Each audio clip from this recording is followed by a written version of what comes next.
नमस्कार साथियों, क्या आपका भी ट्रिपल सी एग्जाम मार्च महीने में होने वाला है? तो यह क्लास आपके लिए बेहद इंपॉर्टेंट होने वाली है, क्योंकि जो आपका ट्रिपल सी एग्जाम फरवरी माह में होना था वो पोस्टपोन हो गया। जिन साथियों ने अपना ट्रिपल सी का फॉर्म नवंबर, दिसंबर या जनवरी में भरा था, उन सभी के एग्जाम अब मार्च महीने में होने वाले हैं। लगभग आपके पास पूरा 1 महीने का समय बचा हुआ है।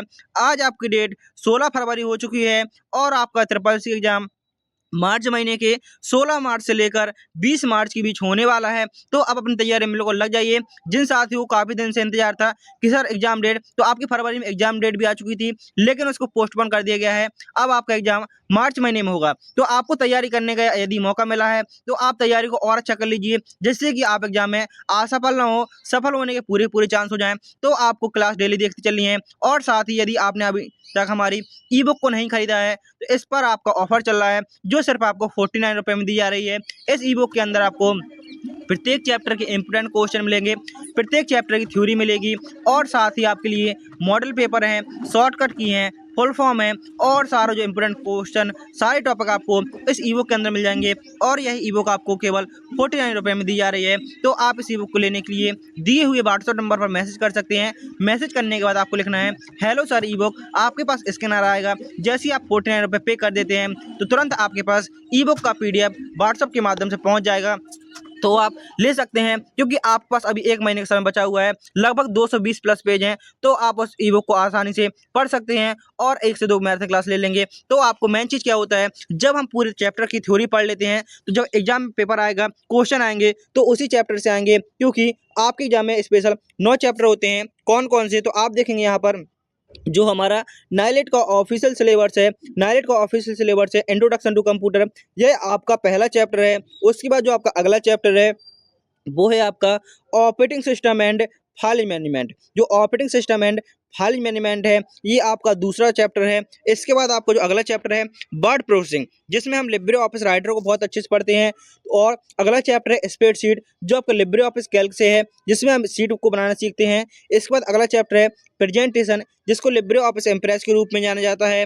नेक्स्ट चैप्टर है WWW एंड इंटरनेट। अगला चैप्टर है email, social media, e governance, digital payment, cyber security. और जो आपका लास्ट चैप्टर है आईसीटी और फ्यूचर स्किल्स, जिसमें हम AI, क्लाउड और IoT इन सभी को करेंगे। तो जो आपकी जो वो ई बुक है उसकी 4 क्लास भी चली हैं, जो आपकी दिव्या सीरीज के नाम से हैं और ई बुक का नाम भी दिव्यास्ट है। तो जो दिव्या सीरीज के नाम से चली हैं, तो आप इसको प्लेलिस्ट के माध्यम से क्लास भी देख सकते हैं, उसमें किस प्रकार का कंटेंट है, तो आप डेमो भी ले सकते हैं। तो आज हम पहले अपना जो हमारा पहला चैप्टर है इंट्रोडक्शन टू कंप्यूटर, उसके सारे क्वेश्चन कवर करने वाले हैं, क्योंकि यहाँ पर आपको मैं डेली 50 क्वेश्चन करूंगा, जो आपके एग्जाम के लिए बेहद इंपॉर्टेंट होने वाले हैं। तो यदि अब तक आपने वीडियो को लाइक नहीं किया है तो वीडियो को लाइक करके चैनल को सब्सक्राइब कर लीजिए और इस वीडियो को अपने उन सभी साथियों में शेयर कर दीजिए जिनका भी ट्रिपल सी एग्जाम होने वाला है। आपकी एग्जाम डेट पोस्टपोन हुई है। आपको ये नहीं सोचना कि अब हम तैयारी बंद कर दें, लास्ट के हम 5 दिन पढ़ लेंगे। आपको तैयारी लगातार करते चलिए, क्योंकि आपकी एग्जाम डेट अब कंफर्म हो चुकी है। अब संभावित है कि आपकी एग्जाम डेट एक भी पोस्टपोन नहीं होने वाली है। जैसे मैंने बताया, नवंबर, दिसंबर, जनवरी 3 महीनों में से आपने किसी महीने में फॉर्म भरा है, तो आपका पेपर कब होगा? आपका पेपर इसी मार्च महीने में होगा, 16 से लेकर 20 मार्च तक। पहले क्वेश्चन पूछा गया है, क्वेश्चन नंबर 1, कंप्यूटर को ऑटोमेटिक, इलेक्ट्रॉनिक और प्रोग्रामेबल मशीन क्यों कहा जाता है? जो आपका एग्जाम में क्वेश्चन पूछ जाते हैं, ठीक उसी प्रकार कंप्यूटर को ऑटोमेटिक, इलेक्ट्रॉनिक और प्रोग्रामेबल मशीन क्यों कहा जाता है? ऑप्शन ए, क्योंकि यह स्वयं निर्णय लेता है। ऑप्शन बी, क्योंकि यह मानव जैसी बुद्धि रखता है। क्योंकि यह प्रोग्राम के अनुसार इलेक्ट्रॉनिक रूप में कार्य करता है। क्योंकि यह केवल गणना कर सकता है। तो साथ साथ आप भी कमेंट करते चलेंगे तो यकीन मानिए सारे क्वेश्चन आपको भी याद होने वाले हैं। तो पूछा गया था कंप्यूटर को ऑटोमेटिक, इलेक्ट्रॉनिक और प्रोग्रामेबल मशीन क्यों कहा जाता है? तो ऑप्शन नंबर सी हमारे यहाँ पर सही आंसर होगा, क्योंकि यह प्रोग्राम के अनुसार इलेक्ट्रॉनिक रूप में कार्य करता है। ऑप्शन नंबर सी सही आंसर। अगला क्वेश्चन पूछा गया है, क्वेश्चन नंबर 2, एक्यूरेसी, स्पीड और डेलीजेंस कंप्यूटर की कौन सी विशेषता दर्शाती है? जो हमारी एक्यूरेसी, शुद्धता, स्पीड और डिलीजेंस कंप्यूटर की कौन सी विशेषता दर्शाती है? तो याद रखेंगे ये हमारे कंप्यूटर की मूल विशेषताएं होती हैं। आप देखेंगे एक क्वेश्चन में हम 3 चीज़ों को कवर करेंगे, जैसे हमारी एक्यूरेसी किसके अंतर्गत? मूल विशेषता, स्पीड मूल विशेषता और डिलीजेंस ये हमारी मूल विशेषताओं के अंदर होती हैं। तो आप देखेंगे एक क्वेश्चन के अंदर हम 3 क्वेश्चन को कवर कर रहे होंगे। अगला क्वेश्चन है, जैसे क्वेश्चन नंबर 3 आया गीगो। सबसे पहले हम गीगो का मतलब पता होना चाहिए। जो आपका GIGO होता है, इसकी फुल फॉर्म होती है गार्बेज इन गार्बेज आउट। आप कंप्यूटर को जैसे इनपुट देंगे, कंप्यूटर ठीक उसी प्रकार का आपको आउटपुट देगा। जैसे आपने गूगल क्रोम ओपन किया है, डबल क्लिक किया है, राइट क्लिक करके ओपन किया है तो ओपन ही होगा, और यदि आप उसको क्लोज करते हैं तो क्लोज होगा। आपने यदि गलत नाम टाइप किया है तो उसमें गलत नाम ही टाइप होगा। मतलब कहने का, यदि आप कचरा डालोगे तो कचरा मिलेगा, garbage in garbage out. Garbage in garbage out सिद्धांत नॉन इंटेलिजेंस और आउटपुट क्वालिटी का सही निष्कर्ष है। तो आप कहेंगे बिल्कुल, यदि हम इसमें गलत इनपुट डालेंगे तो गलत आउटपुट निश्चित है, क्योंकि कंप्यूटर स्वयं से कोई कार्य नहीं करता, जो भी गलती होती है हम यूजर के माध्यम से ही होती है। नेक्स्ट क्वेश्चन, क्वेश्चन नंबर 4 पूछा गया है, जो आपका कंप्यूटर है वो आपके थर्ड स्टेप में काम करता है। सबसे पहले आपका डेटा होता है, प्रोसेसिंग होता है, इनपुट होता है। जो डेटा होता है वो सब कुछ होता है, जैसे आप कोई भी की प्रेस कर देते हैं, लेकिन जो प्रोसेस होकर आपके उसमें चला जाता है कंप्यूटर पे, वो इन्फॉर्मेशन सूचना में कन्वर्ट हो जाता है। जो डेटा होते हैं इनको कच्चे तथ्य के रूप में जाना जाता है, और जो इन्फॉर्मेशन होती है इनको सूचना के नाम से जाना जाता है। जो डेटा आपका सूचना के रूप में बदल जाता है, वो प्रोसेस होकर वो क्या होता है, वो हमारा इन्फॉर्मेशन हो जाता है। तो पूछा गया था आखिर ये क्या क्रम क्या दर्शाता है? तो कंप्यूटर का ये कार्य चक्र होता है। कंप्यूटर इसी प्रकार काम करता है, आपने कीबोर्ड के माध्यम से डेटा दिया, CPU के माध्यम से प्रोसेस हुआ, और आपके मॉनिटर में आउटपुट के माध्यम से इन्फॉर्मेशन में देखा, तो वो हमारा कंप्यूटर चक्र के रूप में कार्य करता है। अगला क्वेश्चन, क्वेश्चन नंबर 5, जिसमें पूछा गया है डेटा का बाइनरी में परिवर्तन और मशीन लैंग्वेज का प्रयोग दर्शाता है कि कंप्यूटर क्या है। मतलब कहने का, जो आपका डेटा का बाइनरी में परिवर्तन, जो डेटा होता है, आप जानते हैं कि कंप्यूटर सिर्फ हमारी एक भाषा समझता है, वो हमारी कौन सी होती है? बाइनरी भाषा, जो आपके 0 और 1 के रूप में होती है। तो डेटा का बाइनरी में परिवर्तन और मशीन लैंग्वेज का प्रयोग दर्शाता है कि वो यह क्या है? तो आपका ये डिजिटल, मतलब कहने का कि कंप्यूटर डिजिटल कंप्यूटर है, क्योंकि कंप्यूटर 3 प्रकार के होते हैं, एनालॉग, डिजिटल, हाइब्रिड। तो पूछा गया है कि ये कौन से कंप्यूटर होते हैं? तो ये आपके डिजिटल कंप्यूटर होते हैं। नेक्स्ट क्वेश्चन में पूछा गया है, 1 बाइट बराबर 8 बिट होता है और 1 निबल बराबर 4 बिट होता है, ये किससे संबंध है? तो सबसे पहले आप देखेंगे 2 पॉइंट हमारे यहाँ याद रखने लायक है कि 1 निबल बराबर क्या होता है। तो याद रखेंगे 1 निबल बराबर 4 बिट होते हैं। 1 निबल बराबर कितने होते हैं? तो 4 बिट होते हैं। आपसे क्वेश्चन पूछ सकता है 4 बिट बराबर क्या होता है? तो याद रखेंगे 4 बिट बराबर 1 निबल होता है, और 8 बिट बराबर क्या होता है? तो 8 बिट 1 बाइट के बराबर होता है। इस प्रकार से भी ठीक क्वेश्चन पूछ जाते हैं। तो 8 बिट बराबर 1 बाइट होता है। आखिर ये क्या है? तो ये आपका डेटा रिप्रेजेंटेशन होता है। ऑप्शन नंबर आपका यहाँ पर भी सही आंसर होगा। वीडियो के अंत में आपको जरूर बताना है कि टोटल आपने 50 क्वेश्चनों में से कितने क्वेश्चन के आंसर सही दिए हैं। आपके यहाँ पर ट्रू फॉल्स क्वेश्चन भी होने वाले हैं। आपके एग्जाम में 2 प्रकार के क्वेश्चन आते हैं, ऑब्जेक्टिव आते हैं, ट्रू फॉल्स आते हैं। तो ठीक उसी प्रकार से आपके लिए यहाँ पर डेली क्लास चलने वाली है। तो वीडियो को सभी साथियों में जरूर शेयर करें। वैक्यूम ट्यूब और मशीन लैंग्वेज किस पीढ़ी की पहचान है? तो आप जानते हैं कंप्यूटर की टोटल हमारी 5 पीढ़ियां हुई हैं। आखिर वैक्यूम ट्यूब का प्रयोग कंप्यूटर की कौन सी पीढ़ी में किया गया था? तो याद रखेंगे कंप्यूटर की जो पहली पीढ़ी थी उसमें हमने वैक्यूम ट्यूब का प्रयोग किया था। तो आप देखेंगे पहली पीढ़ी में वैक्यूम ट्यूब हमें आगे तक पढ़ना ही नहीं पड़ा, और मशीन लैंग्वेज का प्रयोग भी कंप्यूटर की पहली पीढ़ी में हुआ। इस बात को याद रखेंगे। दूसरी पीढ़ी में ट्रांजिस्टर का प्रयोग हुआ, तीसरी में IC चिप का प्रयोग हुआ, चौथी में किसका प्रयोग हुआ? चौथी में माइक्रो प्रोसेसर का प्रयोग हुआ, और पांचवें में AI आर्टिफिशियल तकनीक का प्रयोग हुआ। इन सभी पॉइंटों को जो मैं बताते जा रहा हूँ सभी आपको याद रखने हैं। पूछा गया है ट्रांजिस्टर आधारित कंप्यूटर का मुख्य लाभ क्या है? तो आप कहेंगे जो ट्रांजिस्टर है इसका प्रयोग कंप्यूटर की दूसरी पीढ़ी में किया गया था। ट्रांजिस्टर आधारित कंप्यूटर का प्रमुख लाभ क्या होता है? तो याद रखेंगे इसका प्रमुख लाभ होता है कम बिजली खपत और अधिक रिलायबिलिटी। ऑप्शन नंबर आपका सी सही आंसर होगा। जो आपकी कंप्यूटर की पहली जनरेशन थी उससे कम बिजली खर्च और उसमें अधिक कम, मतलब कहने का जो बिजली होती थी पहले की जनरेशन कंप्यूटर में अधिक बिजली लगती थी, अधिक स्थान लगता था और उसको बिना एसी चलाना संभव नहीं था। तो उसके बाद जो आपकी अगली जनरेशन आई, उस प्रकार आपका कंप्यूटर में थोड़ा कम जगह है और कम बिजली खर्च, इस प्रकार से आप देखेंगे जो कंप्यूटर की 5वीं जनरेशन है उसमें हमारे लैपटॉप डेस्कटॉप आप देखेंगे, चौथी जनरेशन में लैपटॉप डेस्कटॉप आप देखेंगे एक कमरे में अब हम 100-200 लैपटॉप भी रख सकते हैं, लैपटॉप कहीं भी चला सकते हैं। लेकिन जो आपका डेस्कटॉप है उसको भी आप कहीं भी छोटी सी टेबल पर रख सकते हैं। लेकिन जो पहले कंप्यूटर थे पहली जनरेशन वाले, उनको सिर्फ एक कमरे में एक ही चलता था, बिना एसी के चलाना संभव नहीं था। तो ये आपके पहले जनरेशन की कुछ विशेषताएं थी। पूछा गया है इंटीग्रेटेड सर्किट, आपसे क्वेश्चन पूछ सकता है आईसी का फुल फॉर्म क्या होता है। तो इंटीग्रेटेड सर्किट होता है, मैंने अभी आपको बताया था आईसी चिप का प्रयोग कंप्यूटर की कौन सी पीढ़ी में हुआ। तो आप कहेंगे सर आपने बताया कि थर्ड पीढ़ी में, कंप्यूटर की थर्ड पीढ़ी में आईसी चिप का प्रयोग हुआ।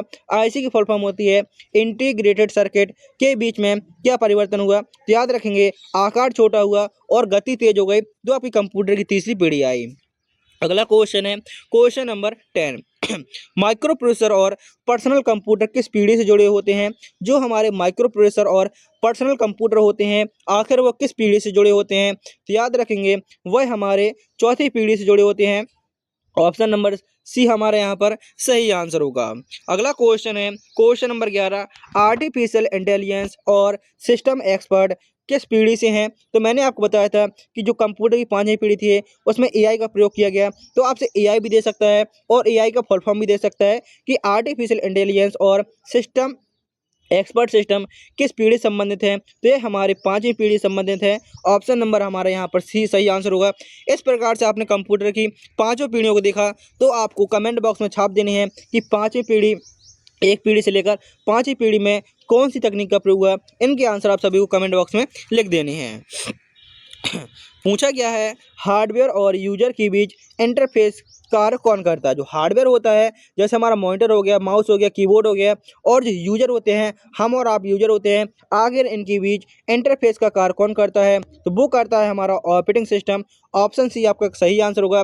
कंप्यूटर को चलने के लिए कम से कम एक ऑपरेटिंग सिस्टम की आवश्यकता होती है। याद रखेंगे कंप्यूटर को चलने के लिए कम से कम किसकी आवश्यकता होती है, तो कम से कम एक ऑपरेटिंग सिस्टम की आवश्यकता होती है। यदि आपके कंप्यूटर सिस्टम पर ऑपरेटिंग सिस्टम नहीं है तो वो कंप्यूटर एक हिसाब से बेकार माना जाता है। अगला क्वेश्चन है बायोस, जो BIOS होता है इसको फर्मवेयर क्यों कहा जाता है। सबसे पहले जानेंगे बायोस का फुल फॉर्म क्या होता है। तो बायोस का फुल फॉर्म होता है बेसिक इनपुट आउटपुट सिस्टम। याद रखेंगे बायोस का फुल फॉर्म क्या होता है। तो बायोस का फुल फॉर्म होता है बेसिक इनपुट आउटपुट सिस्टम। इसको फर्मवेयर क्यों कहा जाता है, तो इसको फर्मवेयर इसलिए कहा जाता है क्योंकि यह हमारा रोम में स्थायी रूप से संग्रहित होता है। आपसे पूछ सकता है बायोस कहाँ पर संग्रहित होता है। तो बायोस हमारा रोम पर संग्रहित होता है। रोम की फुल फॉर्म क्या होती है, तो रोम की फुल फॉर्म होती है रीड ओनली मेमोरी। और जो रोम होता है इसको स्थायी मेमोरी के रूप में भी जाना जाता है क्योंकि लिखा हुआ स्थायी रूप संग्रहित करने के लिए किसका प्रयोग करते हैं, किसका प्रयोग होता है, रोम का प्रयोग होता है।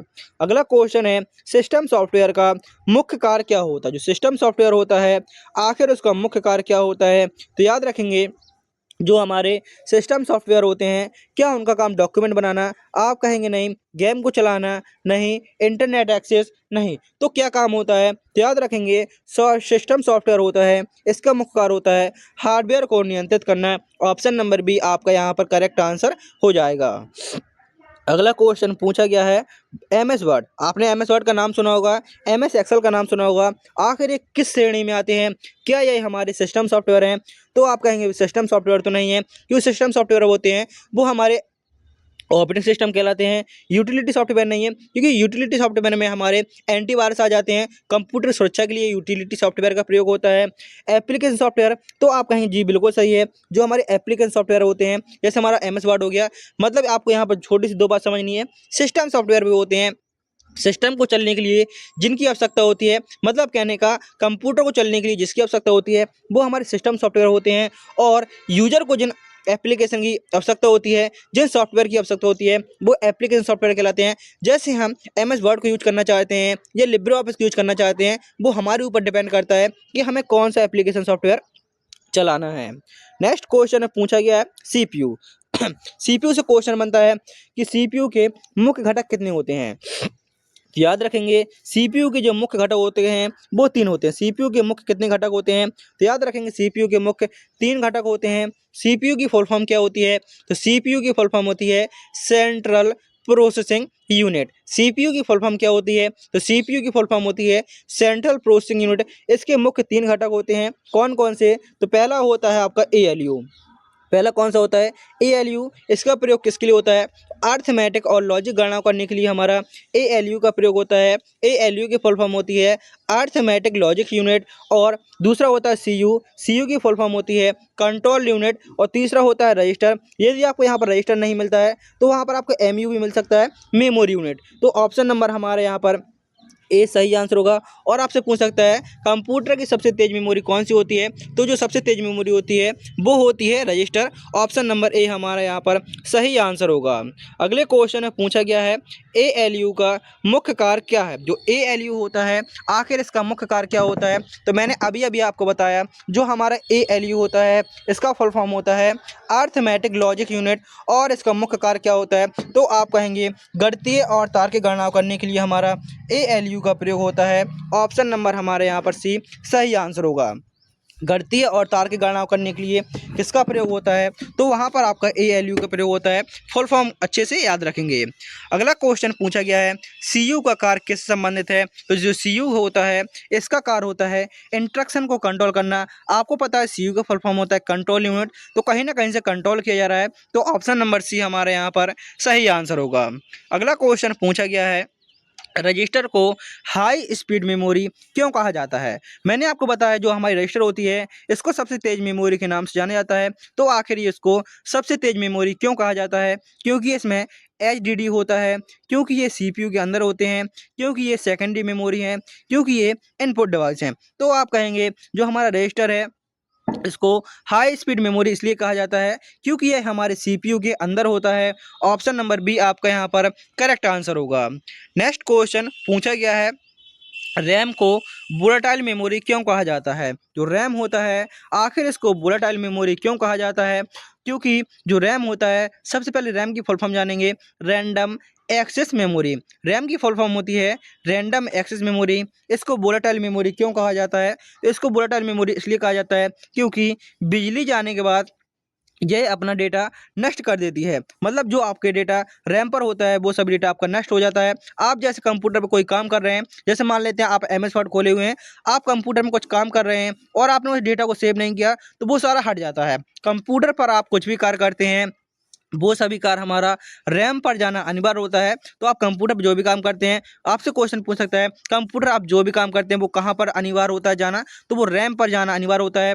और इसको वोलेटाइल मेमोरी और साथ ही साथ इसको अस्थायी मेमोरी के रूप में जाना जाता है। क्वेश्चन इस प्रकार से पूछ सकता है लाइट जाने के बाद जो अपना डेटा खो देता है वो कौन होता है? तो बिजली जाने या लाइट जाने के बाद जो अपना डेटा खोता है वो हमारा रैम होता है। इस प्रकार से हमारा ऑप्शन नंबर सी सही आंसर होगा। एक क्वेश्चन जितने सारे इंपॉर्टेंट पॉइंट बन सकते हैं वो सभी मैं यहाँ पर आपको बताने का पूरा प्रयास कर रहा हूँ। कुछ साथी होंगे जो पहली क्लास को शुरू में स्टार्ट में छोड़कर चले गए होंगे तो उन्होंने बहुत कुछ मिस किया है। क्योंकि आप देखेंगे ये क्लास आपके लिए बेहद इंपॉर्टेंट होगी। हर क्वेश्चन में लगभग आप 4 से 5 क्वेश्चन को आसानी से कर पा रहे होंगे। क्योंकि आप क्वेश्चन में देखेंगे 3-3 4-4 पॉइंट से हमने क्वेश्चन को बनाया है। क्योंकि आपका पेपर कठिन आए सरल आए लेकिन आप सब पेपर बिल्कुल भी ना छूटे। जिस प्रकार से पेपर में क्वेश्चन पूछ जाते हैं सारा कुछ मैं यहाँ पर पूरा करवाने का पूरा प्रयास करता हूँ। और आपके लिए डेली प्रैक्टिस सेट होते हैं और मैथन क्लास भी हैं। यदि आपने अभी तक मैथन क्लास को नहीं देखा है तो आप वीडियो सेक्शन में जाएंगे, पॉपुलर पर क्लिक करेंगे तो आपके लिए 4 से 5 मैथन क्लास आएंगी। उन मैथन क्लास में प्रत्येक चैप्टर के इंपॉर्टेंट क्वेश्चन है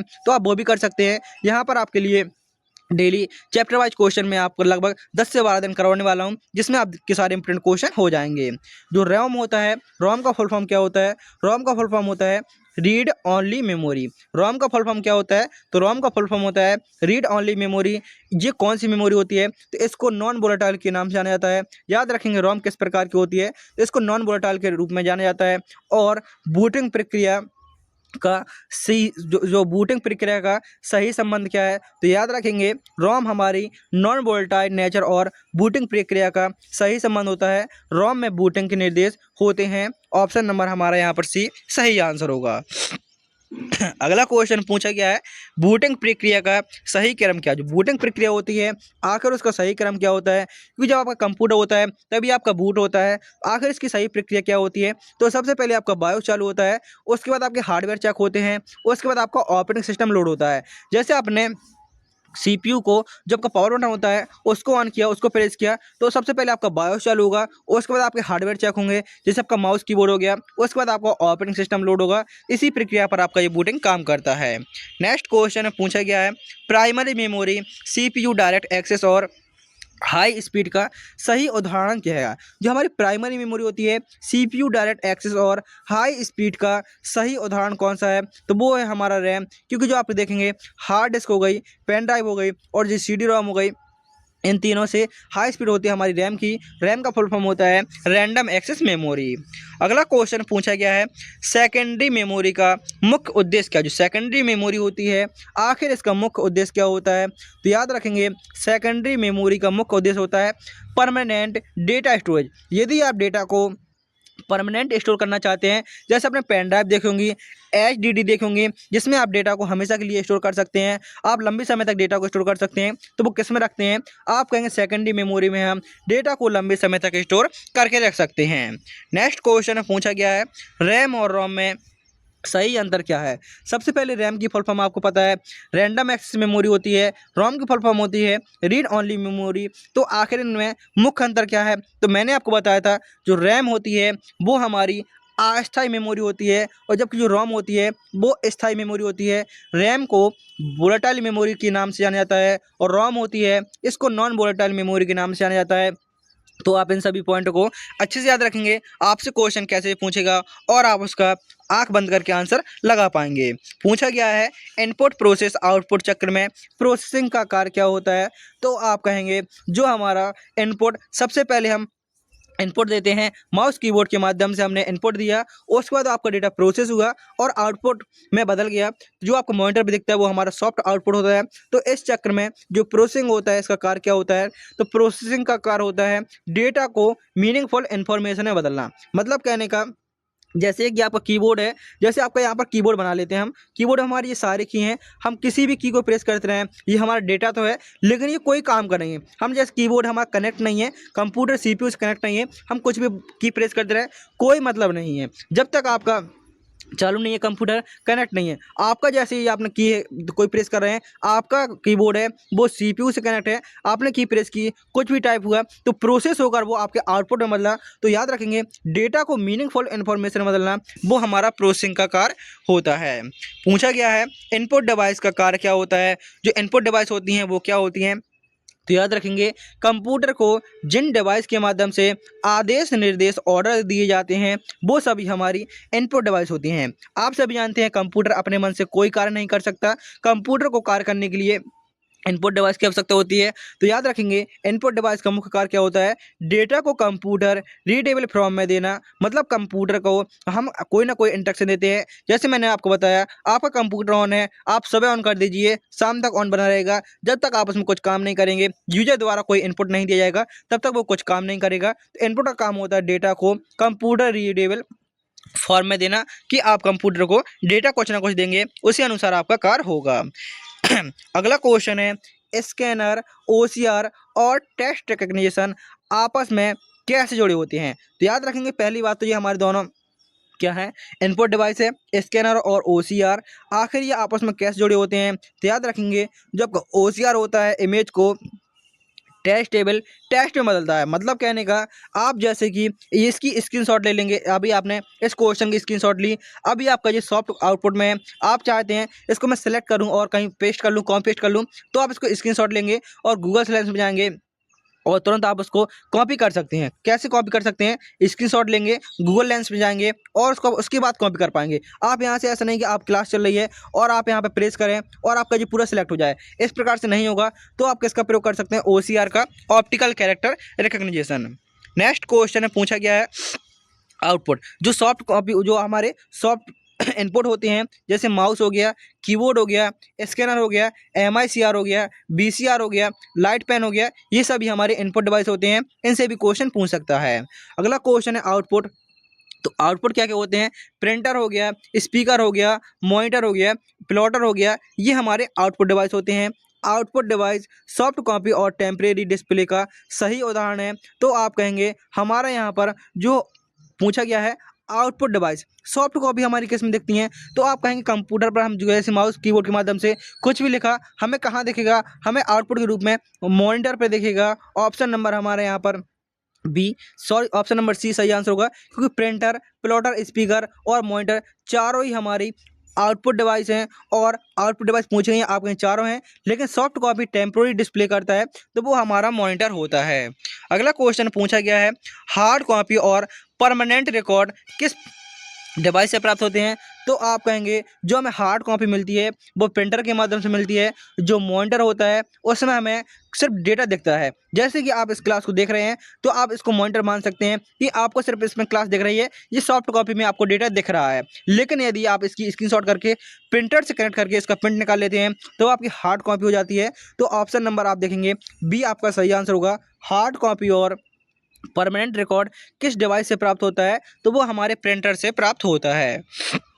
अगला क्वेश्चन पूछा गया है कंप्यूटर की डिलीजेंस विशेषता का अर्थ क्या है। जो कंप्यूटर की डिलीजेंस विशेषता है आखिर इसका क्या अर्थ होता है, तो याद रखेंगे कंप्यूटर की जो डिलीजेंस विशेषता होती है इसका अर्थ होता है कंप्यूटर बिना थके समान रूप से कार्य करता है। जैसे कि एक कोई व्यक्ति होता है, यदि वो सुबह ऑफिस या कहीं ड्यूटी पर काम करने जाता है तो उसको शाम को जैसे 6-7 बजते हैं, उसको लगता है मैं घर जाऊँ, अब मैं बहुत ज़्यादा थक चुका हूँ। लेकिन कंप्यूटर को आप यदि सुबह चालू करते हैं शाम रात तक कभी तक चलाते रहिए, वो कभी ये नहीं कहेगा कि मैं थक गया हूँ, मुझे पानी पीना है, मुझे खाना खाना है।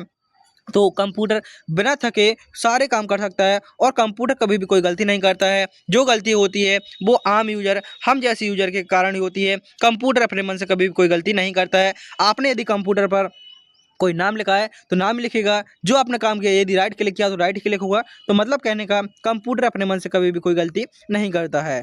रियलेबिलिटी और कंसिस्टेंसी का सही संबंध क्या है। जो आपके रियलेबिलिटी और कंसिस्टेंसी है आखिर इसका सही संबंध क्या है, तो याद रखेंगे इनका सही संबंध होता है हर बार समान परिस्थितियों में समान आउटपुट देना। हर बार समान परिस्थितियों में समान आउटपुट देना वो आपका रियलेबिलिटी और कंसिस्टेंसी का सीधा सही संबंध होता है। कंप्यूटर की स्पीड को कैसे में मापा जाता है, ये क्वेश्चन भी आपका सीधे सीधे पूछा जाता है। कंप्यूटर की स्पीड को कैसे में मापा जाता है, तो याद रखेंगे इसको माइक्रो सेकंड और नैनो सेकंड में मापा जाता है। जो वर्तमान कंप्यूटर आते हैं उनकी स्पीड को माइक्रो या नैनो सेकंड की स्पीड में मापा जाता है। ऑप्शन नंबर हमारा यहाँ पर सी सही आंसर होगा। नेक्स्ट क्वेश्चन में पूछा गया है कंप्यूटर की सबसे बड़ी लिमिटेशन क्या मानी जाती है। कंप्यूटर की सबसे बड़ी लिमिटेशन मानी जाती है वो कौन सी मानी जाती है, तो वो हमारी इंटेलिजेंस की मानी जाती है कि कंप्यूटर अपने मन से कोई कार्य नहीं कर सकता जब तक कि कंप्यूटर को कोई भी इनपुट ना दिया जाए। पूछा गया है कंप्यूटर और ह्यूमन में सबसे बड़ा अंतर क्या होता है। जो हमारे कंप्यूटर और ह्यूमन होता है, जैसे आप और हम हो गए, इंसान हो गए और एक डिवाइस हो गई, उन दोनों में अंतर क्या होता है, तो आप कहेंगे सबसे बड़ा अंतर होता है वो हमारे इंटेलिजेंस को होता है कि कंप्यूटर के पास दिमाग नहीं है, हमारे पास दिमाग है। हमें जैसे कुछ काम करना है तो हम अपने दिमाग के अनुसार कर सकते हैं, लेकिन कंप्यूटर को जब तक कोई ऑर्डर नहीं दिया जाता है कंप्यूटर तब तक कोई कार्य नहीं कर सकता है। कंप्यूटर के पास कोई इमोशन नहीं है। जैसे हमें गिर जाते हैं, हमें चोट लग जाती है तो हम किसी प्रकार से इमोशन हमारे फील होते हैं कि हमें हमें अंदर से फील होता है। लेकिन कंप्यूटर को यदि आप उठा के ही पटक देंगे तो उसको कोई फर्क नहीं पड़ने वाला, क्योंकि वह एक उसके माध्यम से बना है, डिवाइस के माध्यम से बना है। कहीं न कहीं से उसमें छोटे-छोटे पार्ट को जोड़ा गया है। जैसे आपकी स्क्रीन हो गई, ये काफ़ी सारे पार्ट होते हैं, उसमें आपके स्क्रू भी लगे हुए हैं। तो उसके पास क्या-क्या नहीं है, तो कंप्यूटर और ह्यूमन में सबसे बड़ा अंतर है, कंप्यूटर के पास इमोशंस और इंटेलिजेंस नहीं है। अगला क्वेश्चन है, जिसमें पूछा गया है एनालॉग कंप्यूटर का सही उदाहरण कौन-सा है। जो एनालॉग कंप्यूटर है, आखिर इसका सही उदाहरण कौन-सा है, तो याद रखेंगे एनालॉग कंप्यूटर का जो हमारा सही उदाहरण है, मैंने आपको बताया था कंप्यूटर मुख्यतः 3 प्रकार के होते हैं। कौन-कौन से, एनालॉग, डिजिटल और हाइब्रिड। और डिजिटल कंप्यूटर 4 प्रकार के होते हैं, micro computer, mini computer, mainframe computer और सुपर कंप्यूटर। ये 4 प्रकार के मुख्य होते हैं डिजिटल कंप्यूटर। तो एनालॉग कंप्यूटर होते हैं वो किस प्रकार के, जो आपके स्पीडोमीटर होते हैं वो हमारे किस प्रकार के कंप्यूटर होते हैं, तो वो हमारे एनालॉग कंप्यूटर होते हैं। डिजिटल कंप्यूटर में आपके डेस्कटॉप लैपटॉप आ जाते हैं। सुपर कंप्यूटर भी आपके डिजिटल कंप्यूटर में आ जाते हैं। और जो आपके डिजिटल और एनालॉग से मिलकर बनते हैं वो हमारे हाइब्रिड कंप्यूटर होते हैं। अगला क्वेश्चन है, डिजिटल कंप्यूटर का मुख्य आधार क्या है? जो डिजिटल कंप्यूटर है आखिर इसका मुख्य आधार क्या है? जो डिजिटल कंप्यूटर है इसका मुख्य आधार है बाइनरी सिस्टम। डिजिटल कंप्यूटर का मुख्य आधार क्या है? तो डिजिटल कंप्यूटर का जो मुख्य आधार है वो है हमारा binary system. Option number B correct answer. पूछा गया है हाइब्रिड कंप्यूटर किसका संयोजन होता है? जो हाइब्रिड कंप्यूटर होता है आखिर ये किसका संयोजन होता है? तो याद रखेंगे हाइब्रिड कंप्यूटर होता है वह हमारे एनालॉग और डिजिटल, जो मैंने आपको बताया एनालॉग और डिजिटल कंप्यूटर से मिलकर हाइब्रिड कंप्यूटर का निर्माण होता है। तो ऑप्शन नंबर हमारा सी सही आंसर होगा। अगला क्वेश्चन पूछा गया है कंप्यूटर की वर्सैलिटी का अर्थ क्या होता है? जो कंप्यूटर की वर्सैलिटी होती है आखिर इसका अर्थ क्या होता है? तो याद रखेंगे कंप्यूटर की वर्सैलिटी का अर्थ होता है अनेक प्रकार के कार्य करना। अनेक प्रकार के कार्य करना ये इसका अर्थ होता है। और आपसे पूछ सकता है कंप्यूटर का आविष्कार किसके द्वारा किया गया था? तो कंप्यूटर का आविष्कार चार्ल्स बेबेज द्वारा किया गया था। कब किया गया था? तो आप कहेंगे सर 1837 ईस्वी में कंप्यूटर का आविष्कार, जो एनालिटिकल इंजन है इसका आविष्कार चार्ल्स बेबेज द्वारा सन 1837 ईस्वी में किया गया। और कंप्यूटर साक्षरता दिवस कब मनाया जाता है? तो कंप्यूटर साक्षरता दिवस है उसको 2 दिसंबर को मनाया जाता है। इन 3 पॉइंट को आप अच्छे से याद रखेंगे। कंप्यूटर का आविष्कार चार्ल्स बेबेज द्वारा कब, और एनालिटिकल इंजन का आविष्कार 1837 ईस्वी में चार्ल्स बेबेज द्वारा। कंप्यूटर साक्षरता दिवस कब मनाया जाता है? तो कंप्यूटर साक्षरता दिवस हमारा 2 दिसंबर को मनाया जाता है। इस पॉइंट को भी आप अच्छे से याद करेंगे। अगला क्वेश्चन है पूछा गया है कंप्यूटर गलत आउटपुट देता है तो इसका वास्तविक कारण क्या होता है? तो मैं आपसे शुरू से यही चर्चा करता आया हूँ कि जो कंप्यूटर गलत आउटपुट देगा तो वो किसकी गलती होगी? तो कंप्यूटर गलत आउटपुट देगा क्योंकि हम उसको गलत इनपुट या गलत प्रोग्राम देंगे। हमने यदि गलत इनपुट दिया है तो हमारे पास गलत ही आउटपुट आएगा। तो क्योंकि कंप्यूटर अपने मन से कोई गलती नहीं करता है, कंप्यूटर को कोई दिमाग नाम की कोई चीज़ नहीं। नेक्स्ट क्वेश्चन अब आप देखेंगे जो हमने 40 क्वेश्चन पढ़े वो हमारे किस प्रकार थे? वो हमारे ऑब्जेक्टिव थे। आपके एग्जाम में भी ठीक 2 प्रकार के क्वेश्चन आते हैं, ऑब्जेक्टिव आते हैं, ट्रू फॉल्स क्वेश्चन आते हैं। तो ठीक इसी प्रकार आपके एग्जाम में भी आने वाले हैं। लगभग 65 से 60 क्वेश्चन आपके ऑब्जेक्टिव आते हैं और 35 से 40 क्वेश्चन ट्रू फॉल्स के आते हैं। आपको ट्रिपल सी परीक्षा से संबंधित कोई भी डाउट होता है तो आप हमसे कमेंट बॉक्स में पूछ सकते हैं। और यदि आप हमारे अभी तक टेलीग्राम ग्रुप से नहीं जुड़े हैं तो आप टेलीग्राम ग्रुप से भी जुड़ सकते हैं। आपको वीडियो के डिस्क्रिप्शन में टेलीग्राम ग्रुप की लिंक मिल जाएगी। और टेलीग्राम ग्रुप का नाम है सक्सेस माई गोल। जिस प्रकार से लोगो चैनल का है उसी प्रकार से आपके टेलीग्राम ग्रुप का भी है। उसमें आप फाइल ऑप्शन में जाएंगे, जब आप ज्वाइन कर लेंगे फाइल ऑप्शन में जाएंगे तो आपको कुछ पीडीएफ मिल जाएंगे। तो आप उन पीडीएफ के माध्यम से क्वेश्चन को पढ़ सकते हैं और वहाँ पर आपके डाउट भी क्लियर होते हैं। वहाँ पर आपको 1000 प्लस आपके साथ ही मिल जाएंगे जहाँ पर आपके डाउट क्लियर होते हैं। तो आप अभी टेलीग्राम ग्रुप से ज्वाइन हो जाइए क्योंकि वहाँ पर भी आपकी नोटिफिकेशन सबसे पहले दी जाती है। और जो मैंने आपको ई बुक के बारे में बताया था तो आप एक बार ई बुक को जरूर खरीदिए क्योंकि उस ई बुक को लिखने में लगभग मैंने 6 महीने से अधिक समय लगाया है। और यकीन मानिए जब मैं कह रहा हूँ कि आपके लिए इम्पोर्टेंट होगी ई बुक तो यकीन मानिए आपके लिए इम्पोर्टेंट होंगी क्योंकि प्रत्येक चैप्टर के इम्पोर्टेंट पॉइंट वन लाइनर रूप में। सबसे मेन चीज़ है आपको इतने कम में पूरे यूट्यूब पर कोई नहीं देगा कि आपको पूरी वन लाइनर थ्योरी भी दे। इसमें लगभग आपके 1500 प्लस एमसीक्यू क्वेश्चन है। प्रत्येक चैप्टर की थ्योरी आपकी जब 9 चैप्टर हैं 9 चैप्टर की वन लाइनर थ्योरी जो इंपॉर्टेंट पॉइंट है वही पॉइंट आपके सारे हैं। जैसे आपका इंट्रोडक्शन टू कंप्यूटर आप 1 से 2 क्लास में जो आपके दिव्या सीरीज है उसमें 4 क्लास मैंने कराई भी हैं तो आप उन क्लास को भी डेमो देख सकते हैं। और साथ ही आपको सिर्फ फोर्टनाइट में दी जा रही है तो आपके दिए हुए व्हाट्सएप नंबर पर मैसेज करना है, तुरंत आपके पास ई बुक आ जाएगी। अभी आपके पास 1 महीने का समय है, आप उसमें अच्छे से अपना रिवीजन पूरा कर सकते हैं और आप क्लास देखते रहिए और वीडियो को ज़्यादा से ज़्यादा सभी साथियों में शेयर करें। पूछा गया है कंप्यूटर ऑटोमेटिक कहलाता है क्योंकि वह बिना किसी प्रोग्राम के स्वयं कार्य करता है। तो आप कहेंगे नहीं, कंप्यूटर अपने मन से कोई भी कार्य नहीं कर सकता जब तक कंप्यूटर कोई भी ऑर्डर निर्देश आदेश नहीं दिए जाते हैं, इनपुट नहीं दिए जाते हैं। अगला क्वेश्चन है गीगो सिद्धांत केवल इनपुट पर लागू होता है प्रोसेसिंग और आउटपुट पर नहीं। तो आप कहेंगे इसका भी आंसर गलत होगा। गीगो सिद्धांत केवल इनपुट पर लागू होता है प्रोसेसिंग और आउटपुट पर नहीं। तो आप कहेंगे गीगो का प्रभाव आउटपुट पर स्पष्ट रूप से दिखता है कि जब हम गलत इनपुट देंगे तो आउटपुट भी हमारा गलत आएगा। तो उस प्रकार से आप देखेंगे गीगो का वो असर होता है वो दोनों पर पड़ता है। अगला क्वेश्चन है कंप्यूटर की उच्च स्पीड होने के कारण वह गलत इनपुट को भी सही इनपुट में बदल सकता है। तो आप कहेंगे ऐसा भी नहीं है। कंप्यूटर की स्पीड कितनी भी तेज हो, यदि हमने गलत शब्द लिखा है तो हमें उसका आंसर भी गलत मिलेगा। तो आप कहेंगे यदि गलत इनपुट दिया है तो गलत ही आउटपुट मिलेगा। बाइनरी नंबर सिस्टम और मशीन लैंग्वेज का प्रयोग कंप्यूटर को डिजिटल बनाना है। जो आपके बाइनरी नंबर सिस्टम और मशीन लैंग्वेज है, क्या इनका प्रयोग कंप्यूटर को डिजिटल बनाना है? तो आप कहेंगे बिल्कुल सही है। जो आपके बाइनरी भाषा होती है उसमें 2 अंक होते हैं, कौन कौन से? 0 और 1, 2 डिजिट होते हैं।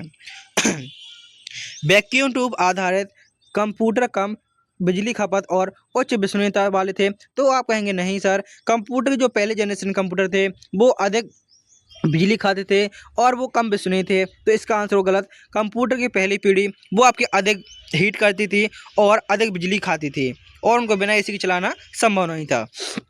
ट्रांजिस्टर का प्रयोग कंप्यूटर का आकार छोटा और रिलायबिलिटी बढ़ी। तो आप कहेंगे बिल्कुल सही है और कंप्यूटर की दूसरी पीढ़ी में ट्रांजिस्टर का प्रयोग किया गया। इंटीग्रेटेड सर्किट के कारण कंप्यूटर की गति का आकार कम और आकार बड़ा हो गया, मतलब कंप्यूटर की गति कम और आकार बड़ा हो गया। तो आप कहीं सर ऐसी कैसी बात कर रहे हैं? कंप्यूटर जो तीसरी पीढ़ी आई थी, तीसरी पीढ़ी में आईसी चिप का प्रयोग हुआ था, इसमें हमारा आकार छोटा हुआ था और गति क्या हुई थी? गति तेज हुई थी। तो आपसे क्वेश्चन किसी प्रकार से पूछेगा, आपको क्वेश्चन को पहले अच्छे से पढ़ना है। आपके एग्जाम में 1.5 घंटे का समय मिलता है, तो आपको क्वेश्चन को अच्छे से पढ़ना है। माइक्रो प्रोसेसर आधारित कंप्यूटर की चौथी पीढ़ी संबंधित थे। तो आप कहेंगे बिल्कुल सही। अगला क्वेश्चन पूछा गया है, कंप्यूटर की डिलीजेंस विशेषता का अर्थ है कि वह सोच समझ कर कार्य करता है। तो आप कहेंगे नहीं, बिना थके बार बार कार्य कर सकता है लेकिन सोच कर नहीं। कंप्यूटर डिलीजेंस अर्थ का है, विशेषता का अर्थ है कंप्यूटर बिना थके कार्य कर सकता है लेकिन सोच कर कार्य नहीं कर सकता कि कार्य मुझे करना चाहिए या नहीं करना चाहिए। आज की क्लास का आपका अंतिम क्वेश्चन, कंप्यूटर की सबसे बड़ी सीमा यह है कि वह स्वयं निर्णय और भावनाएं नहीं रखता है। तो आप कहेंगे बिल्कुल सही है। कंप्यूटर के पास जो सबसे बड़ी सीमा है वो यह है कि कंप्यूटर स्वयं से कोई निर्णय नहीं ले सकता और ना ही इसके पास कोई भावना है। इस प्रकार से हमने जो अपना पहला चैप्टर है इंट्रोडक्शन टू कंप्लीट उसको पूरा कंप्लीट किया, जिसमें हमने 50 क्वेश्चन किए ऑब्जेक्ट ट्रू फॉल्स। तो यदि अभी तक आपने वीडियो को लाइक नहीं किया है तो वीडियो को लाइक कर दीजिए और चैनल को सब्सक्राइब करके वीडियो को सभी साथियों में शेयर करें। आपके सामने कुछ मैथन क्लास आ चुकी होंगी, तो आपको इन मैथन क्लास को जरूर देख लेना है। मिलते हैं अगली वीडियो में, जब तक के लिए जय हिंद, जय भारत, वंदे मातरम। अपनी तैयारी में लगे रहिए।